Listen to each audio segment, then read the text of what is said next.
चला की sir, doctor संपदा मुंडे आत्महत्या प्रकरणाला आता वेगळं वळण लागलं की तिची हत्या आहे की आत्महत्या असं सगळं प्रश्नचिन्ह निर्माण होतं. वारंवार जे माजी खासदार आहेत भाजपचे त्यांच्यावरती आणि त्यांच्या पीएनवरती हे आरोप होताना पाहायला मिळतात.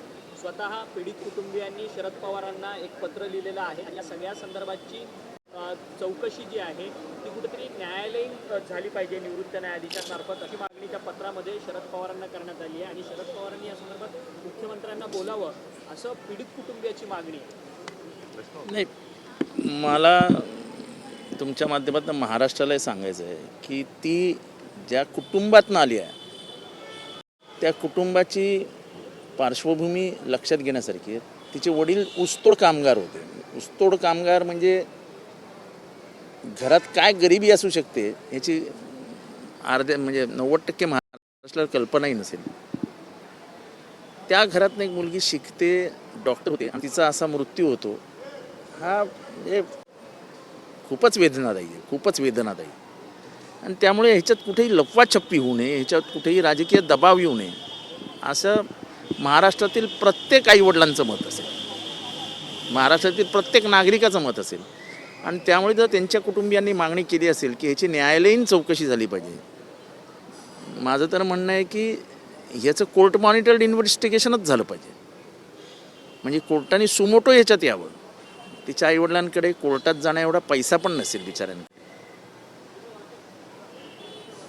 पवारसाहेब, कुठेतरी आपण पाहिलं असेल तर जी आता मध्ये एक सभा झाली त्यामध्ये देवेंद्र फडणवीस यांनी रणजित निंबाळकर यांची पाठराखण केली, पण आता जे पुरावे समोर येतात त्यामुळे कुठेतरी एक आरोप त्यांच्यावरती होतोय. नाही, असं आहे की त्यांच्यावर पहिल्यापासून आरोप होतोय आणि शेवटी मुख्यमंत्री हे म्हणजे दोन भूमिकेमध्ये असतात. ते मुख्यमंत्री पण आहेत आणि त्या पक्षाचे नेते पण आहेत.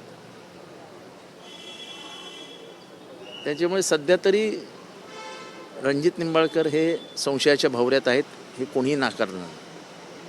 आणि खूपच जास्त संशयाच्या भोवऱ्यात आहेत. आणि त्यामुळेच राजकीय दबाव येऊन ही केस संपेल असं पूर्ण महाराष्ट्राला वाटतंय. त्यामुळे यामध्ये न्यायालयीन चौकशी व्हावी.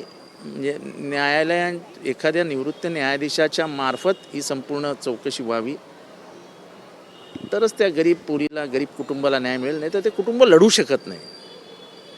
कसं आहे की संतोष देशमुखांच्या मागे पूर्ण ताकद उभी राहिली,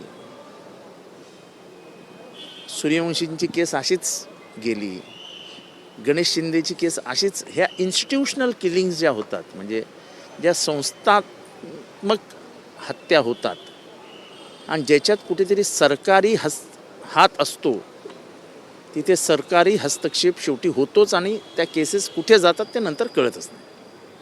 त्याचबरोबर दुसरीकडं शेतकऱ्यांचं आंदोलन मोठ्या स्तरावर चालू आहे नागपूरमध्ये, परंतु नागपूर खंडपीठानं सांगितलं की 6च्या अगोदर तुम्ही ते आंदोलन बंद करा आणि रस्ते मोकळे करा. परंतु आंदोलन खास करून सगळे शेतकरी हे ठाम आहेत आपल्या मागण्यावर आणि तेही हलणार नाहीत असे प्रकारचे एक निर्धार त्यांनी केले. नाही, आता म्हणजे शेतकऱ्यांनी जो निर्णय घेतला आहे, शेवटी मला न्याय तर मिळाला पाहिजे. शेतकऱ्यांना न्यायच मिळत नसेल तर शेवटी ठीक आहे, काय जेलमध्ये घालतील, अजून काय करतील. घरातही जेवण मिळत नाही, कमीत कमी सरकारी जेवण तर मिळेल. बच्चू कडू यांनी आमदारांवर हल्ला करा असं सांगितलं. नेपाळसारखं परिस्थिती नाही, मला वाटतं की जे काय होईल ते कायद्याच्या कक्षेत झालं पाहिजे. शेवटी डॉक्टर बाबासाहेब आंबेडकरांचे संविधान मानणारे आपण सगळेच आहोत.